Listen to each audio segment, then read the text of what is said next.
Awesome. Then we'll kick it off, Hoa. I'm really appreciative of your time today. And again, I'm so glad that you saw Carly's post. That's cool to hear you know each other as alumni and that she's played a role in career transitioning for you, Mm-hmm. uh, especially with what the theme of this whole podcast is about. Right, exactly. I think the transition with career and life, everything is very intertwined in our own story. So love to be able to explore that with you. Well, that sounds great. And that's always how I like to start the episode is just by Mm-hmm. asking a little bit about your career journey and, Mm, what have you done along the way to get to where you are today? There's so much right. to learn from that. So I'd love to hear about it. Mm.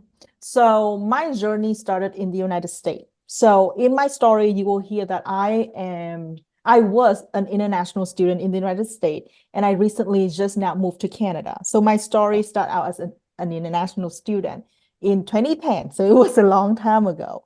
So I Okay. came to the United States as an international student, major in education because I love the learning process. I love how much it transformed people. Um, Mm, and during college, I also was a student activist. I was really very much involved in student activism, specifically anti-racism. Like how it was during that time that Obama was became the president, right? So I think that a lot of racism and also anti-racism discourse was happening. So that absolutely. whole thing transformed me and opened my eyes to politics and how important it is, how transformative it is. So after college, I decided to continue that transformation. I went to get my master degree in higher education because I believe in the impact that higher education have on student. And I think that that's where most of my transformation and lay um, the groundwork for where I am now, right? Okay. So after my master degree, I got my full-time job in residence life. And what I do is that I support students outside the classroom. So like seeing the theme of like I grew outside the classroom when I was in college. I want to do the same for college student. Ah, So uh, right. So it was also during that time that I'm also seeing that there are many other ways that I can impact higher education system that is a larger scale, that is mhm. more meaningful, and quite frankly, more lucrative for who I am and the Yeah. work that I do. Like that, I think that money is very important too. So I found instructional design and educational technology. And that was actually a very um, fortunate kind of discovery. Is Yeah. I was just looking into what other career that I can still stay inside higher education because I still very much believe in the mission. I still get to see people learn and grow. I have a little bit more freedom in where I live, what I do, and I get paid a little bit more. Ah, So it's win, just a win, lot of win. Googling, talking to people, and I stumble into instructional design and adult education as a new field. So um, Gotcha. during that time, I was able to talk to a lot of professional that already in the field that was also has made that transition. Um, so I asked them what they do for their job, how's their day-to-day look like. I was watching a lot of training on YouTube, kind of like listening to the professional, like what problem do they solve? How do they add values to a company? I also learned a lot about how a company operate because all my experience back then was in the higher education, like university and colleges. Right. So the private sector was very new to me. So Totally different. understanding KPI, understanding clients, understanding budget was very new. So like learning a new language, right? Big time. Um, right. So I was fortunate enough to get a contract work that is developing some training for a startup company that the CEO happened to be a professor in college. Oh, So he started so he is a professor and he started a company that developed leadership training for CEO and executive leaders. And he saw my profile and I think that because he was a professor, he understand that connection. So he took a chance on yeah. me. He was able to even like meet with me one-on-one and give me very detailed feedback, like a professor would. And That's that is my first time ever contract, and that get me started building my own credibility. Then I got my position at Anthology, and now it is a software company that sells software for colleges and university. So with the background of I was an administrator in university, I understand what is important to them, how they learn, the time in which that they want to learn.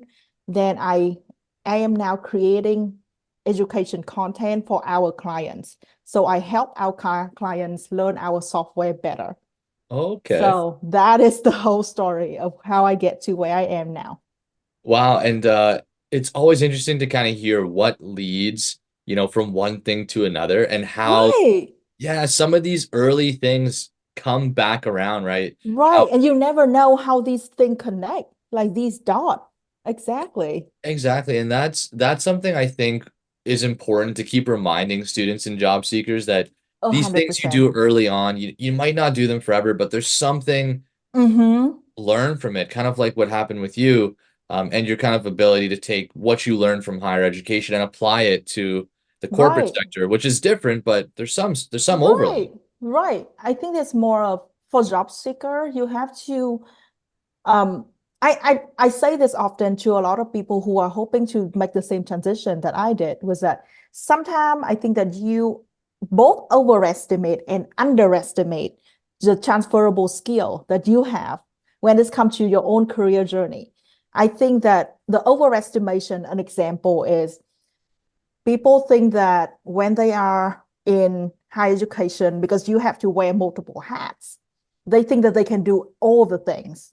But that's not true in the corporate world. When you are preparing for career transition, you have to really hone in on like what line of work you want to do, right? Like Mm. you cannot want to be both in HR, then in instructional design, then in marketing. Even though you do all of those things in your current job now, sometimes the underestimation is like when people think that, oh, I only know how to work with students. I don't know how to work with customer. That's not true. You have human skill. Exactly. You have all these, like you deal with parents. That is so hard to do.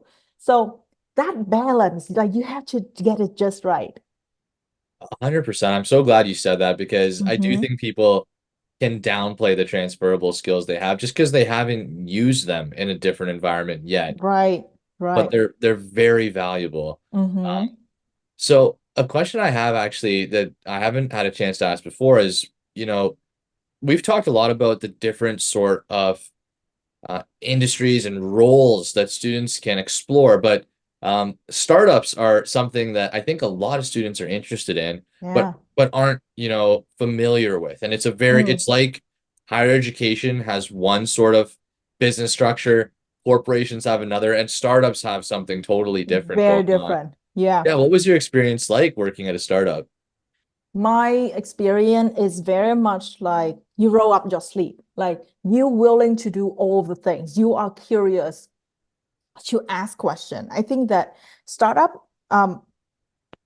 because they don't have a lot of set structure for how information flow or how things has to be, that I think that for earlier early career professional, that is actually a good ground for you to Mm. learn and get your feet wet. Yeah, Because if you are willing, they want you to do all the things because they don't have the human resources to do all of the things. exactly. I also know that startup has a big pressure on like funding, like fundraising, right? Like you need to get that off the ground. So being able to speak to that, like how are you turning this investment into the value for our investor? right? So I think that that is important. Sometimes I think that that skill set is not taught very well in school. So you have to be able to ask, like, well, how close am I um, to creating values? So the way that I explain it to many students, I talk to students too, is that so for example, in my job, I create learning content for our customer who pay for those learning content. So I am one degree, like I'm directly the Connect to the customer. creator of that values, right? But my Right. manager who manage me, she does not create content. So she's one degree removed.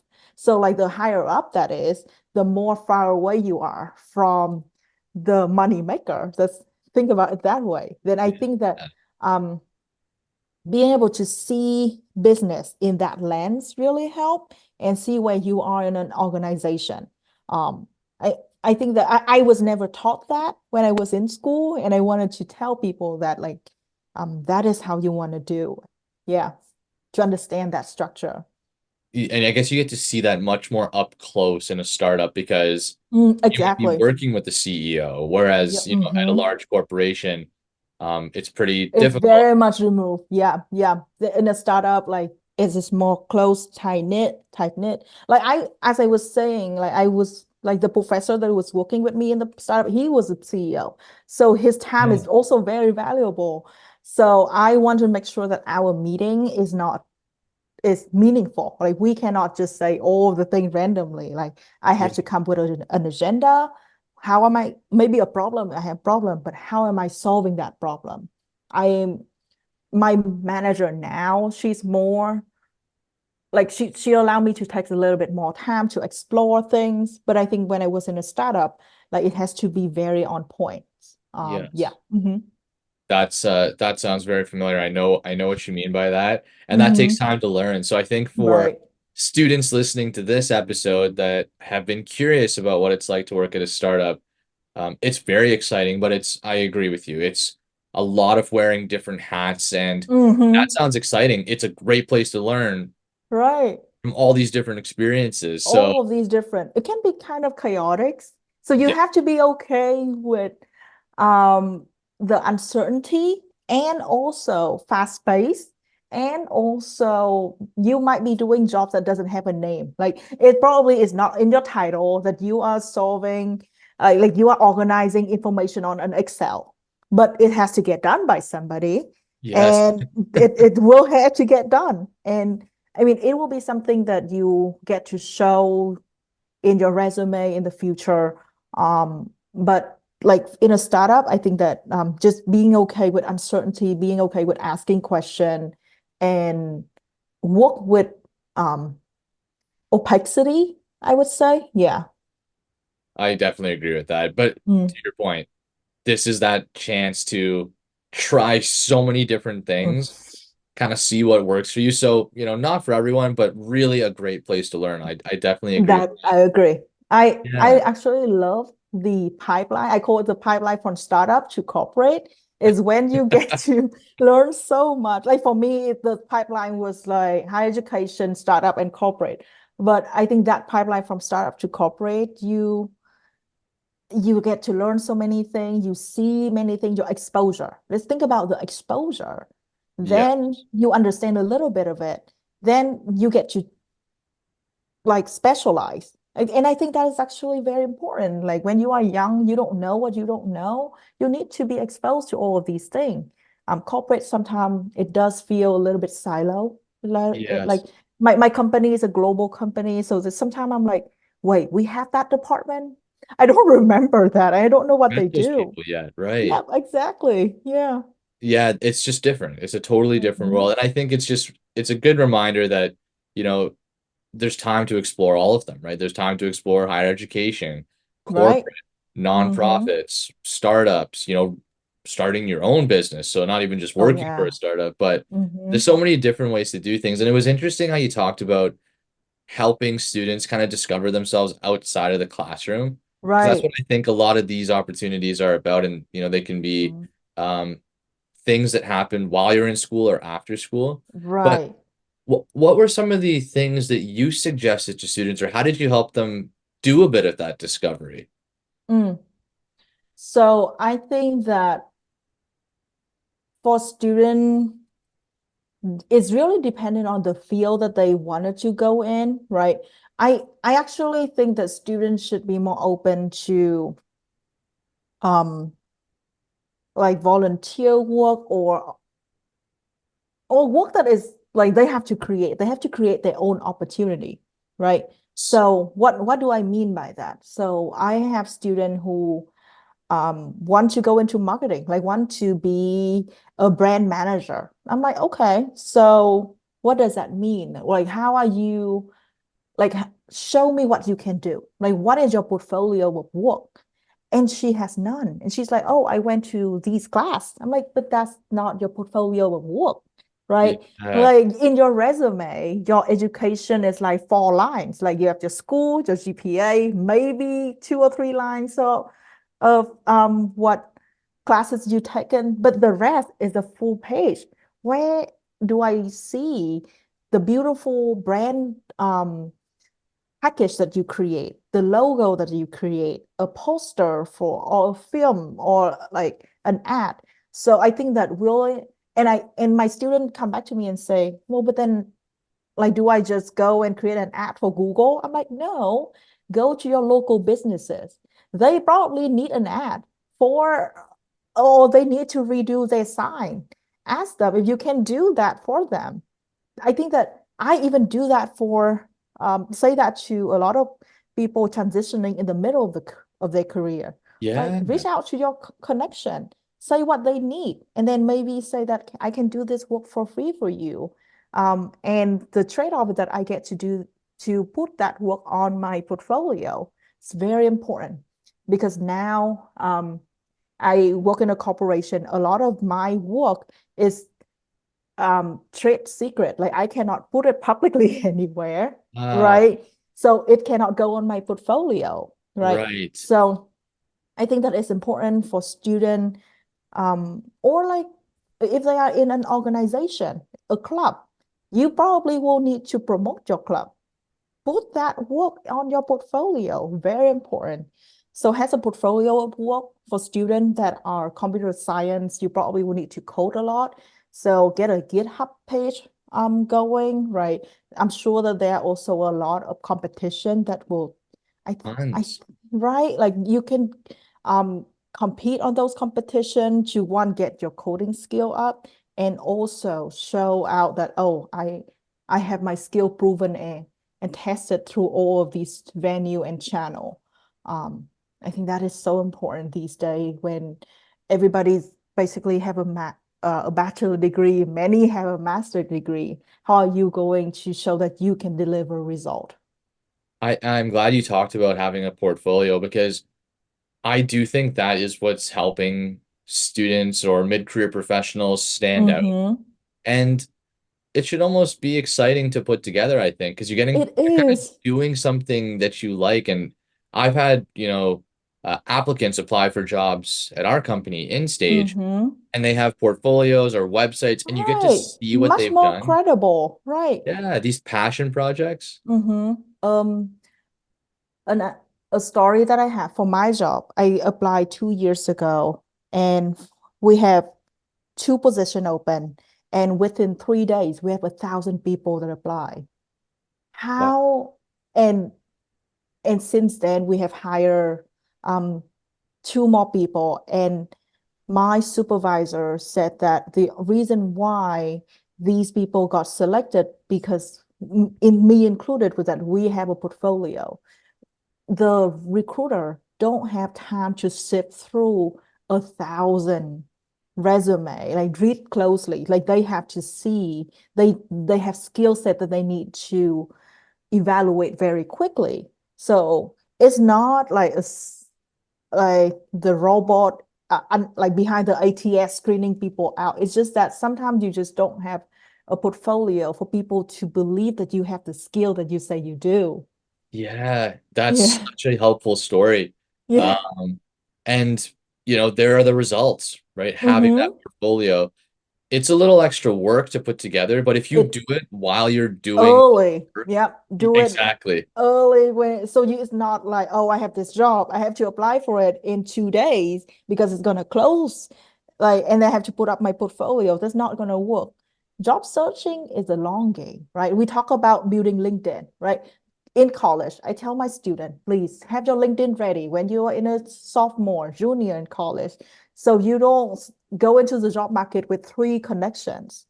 But many students still wait until like the spring semester of their graduation year and have 4 connection. And I'm like, what are you gonna do?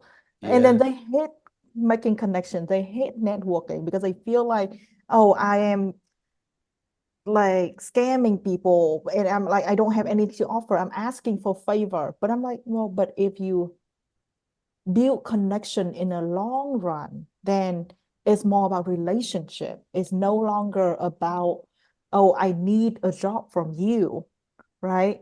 So I think that teaching students, many of them are Gen Zer now who want the instant gratification that Mm. you have to be patient with these things.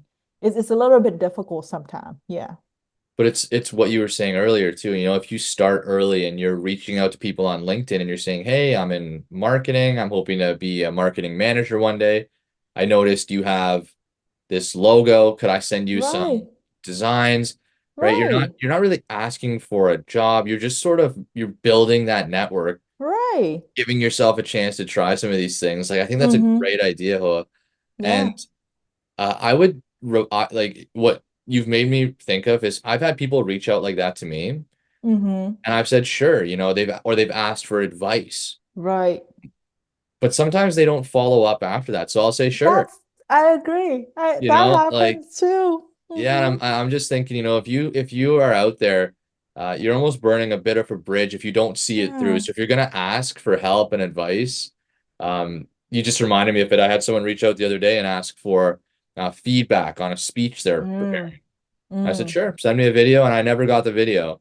And you know, Like what, right? Like so when somebody when during a cold outreach like that, right?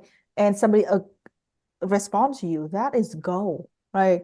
yeah, I sent I myself when I was going through my transition, sent out so many requests, sent out so many things, and probably like 10%, 20% of people get back to me, yeah, right? And I'm like, I treasure that connection because I'm like, okay, somebody who's willing to talk to me and teach me, that is valuable times. Like time is very valuable. And now they're like, I also have people reach out to me and they never answer my yeah, answer, and that's yeah, just confusing. I'm like, so what do you want? Like, I tell you to set up a meeting with me and then you never do. yeah. So, That's the thing, you know, and that's the relationship part you're saying, right? Like yep. making the connection. Okay, now you have some connections, but you can't ask me for something 3 years from now and I've never heard from you. Right, right, exactly. So it's to your point, right? Like that's the part that takes time. So if you get that answer back, right? If you're reaching out to Hoa, everyone, or myself, Right. you know, you hear from whoever you're reaching out to. Whoever, Put yeah. some, yeah, you have to kind of put that time into Put that remember these are other time. people that are offering you their time and Right. hopefully it doesn't happen often, but you just reminded me of that and I thought it was worth mentioning because I Yeah. thought, that's a bit of a missed opportunity for that person It because definitely is. yeah. Definitely. Like, Well, yeah. I know we don't have too much more of your time, and I Mm. really appreciate these examples because these are practical things that Right. any job seeker at any level can start doing today. You know, it could be by posting things on LinkedIn. I've seen marketing students create Instagram profiles to show, Yeah. you know, Uh-huh. what they can TikTok, do. you can do that. Like you learn how to speak to a wider audience. You learn how to respond to criticism. Oh my gosh, like it's Yeah. important. What was I gonna say? I Prof, we were talking about building. Mm, yeah, no, it will come back to me. It's okay. Sorry. No worries. I agree. And you know, I've seen some really early in their career people post on TikTok, hey, I'm a new artist.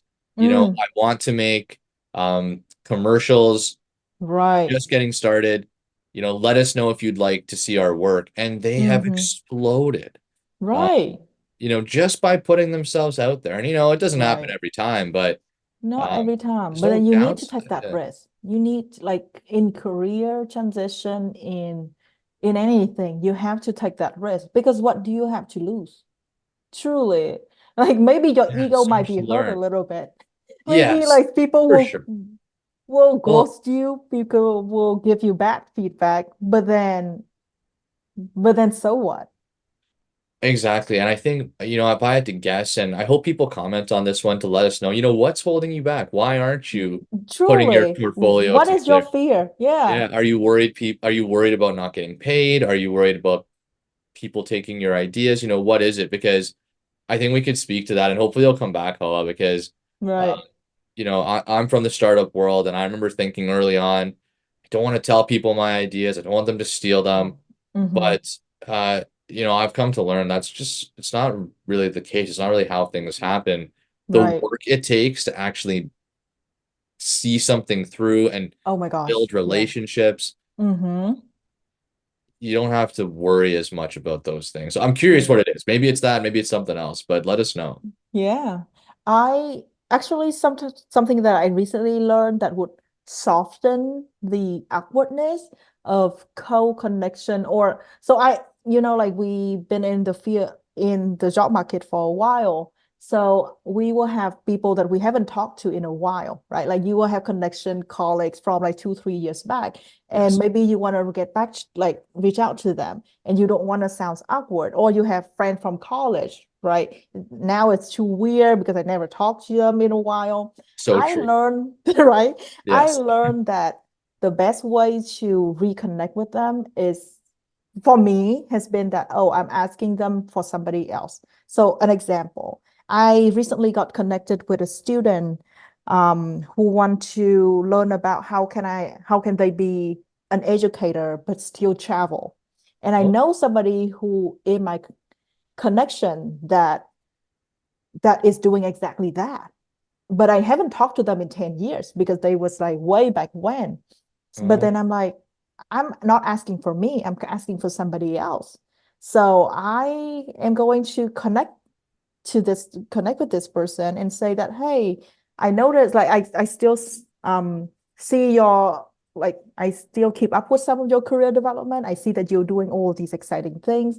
I have a student who wanted to learn about it. Can you talk to her? And yeah. they get back to me right away. And now we get talking a little bit because now they are like, oh, wow, how have you been? It's been a long Yeah. time. I haven't talked. And now it's feel like I am not bothering them with something for me. I'm genuinely see that they are an expert and want to help somebody else. Like that to me was like, oh, that doesn't feel awkward. It feels very natural. Yeah. I think it's when you approach it Yeah. with just this genuine attitude, right? It's like Right. either you're genuinely commenting on something, someone that you Right. admire, or you recognize someone has expertise that someone else could learn from. I do think the important thing is, yeah, you don't go in asking for a job. That's not the Right. idea. Exactly. Like, Yeah, right. you're trying to You build a bit of rapport and rapport, relationship, learning from somebody, believing in their expertise, right? Like yeah, we like getting a job from somebody off LinkedIn is a myth. I feel like it's not never been a thing for me. not in the Like, first message. no, Absolutely. yeah, like who are you, right? Yeah, Yeah. if Mm-hmm. you have questions, if you're asking for help, I can see Mm-hmm. that working Genuine out. question. Yeah. Yeah. Because If you're some trying to learn about question, the industry or the right? company, for sure. Yeah. Mm-hmm. Yeah. Well, I know that's all the time I asked you for, Hoa. Mhm. So I just want to say thank you for joining me today. I hope Of you'll come course. back. And I hope we Yeah. get some comments on this one around the fears people might Oh, have in terms of their right. portfolio. And then it'd be great to have you back on to address some Sure. of those. Um, Yeah. Well, just let me know and yeah, happy to return. All right. perfect. Well, thank you again. I hope you have an amazing weekend, and we hope to talk to you soon. You too. Enjoy. I hope you have great weather where you Thank you. are. I hope so too. Right. All right. Goodbye now. Bye. Have a good one. Mm.